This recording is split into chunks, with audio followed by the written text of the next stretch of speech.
สังซื่อว่าเฮาใครสังเงินก็ลองอยากกวนเฮากำนำไกว่า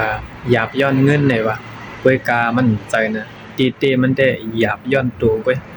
ใครเลยซื้อผ้าเอามานุ่งตาตัวเฮาก็เลยหาเงินเสียซื้อมาใครกินข้าวเอามาใส่ต้องเฮาก็เลยคัดสรรหาเงินเสียซื้อมาใครเลยสายค้ำเอามาห้อยคอเฮาก็เลยหาเงินเสียซื้อมา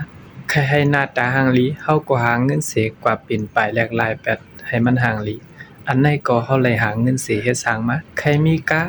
เอามาปั่นตัวเจ้าเก่าขี้อันไหนก็เฮาเลยหาเงินเสียกะซื้อมากูลองได้เป็นย้อนเปิดตัวเฮาไว้ค่ะอำใจย้อนเปิดเงินสังซื่อว่า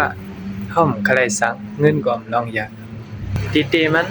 ย้อนตัวเฮาใครไหลย้อนเฮามีตัณหาย้อนเฮามีใจโลภะใจลากะในลองโคของเจอนั่นสิเฮาสั่งไหลคัดสร้างหางปองเฮ็ดให้ไหลมานั้นเป็นย้อนตัวเฮาหลายๆเอาค่ะอำใจว่าหยาบย้อนเงินน่ะเป็นหยาบย้อนตัวเว้ยเพราะจึงนั้นเฮามีตัวเฮดลีเฮอหนังเฮาเตรียมไหลหยาบ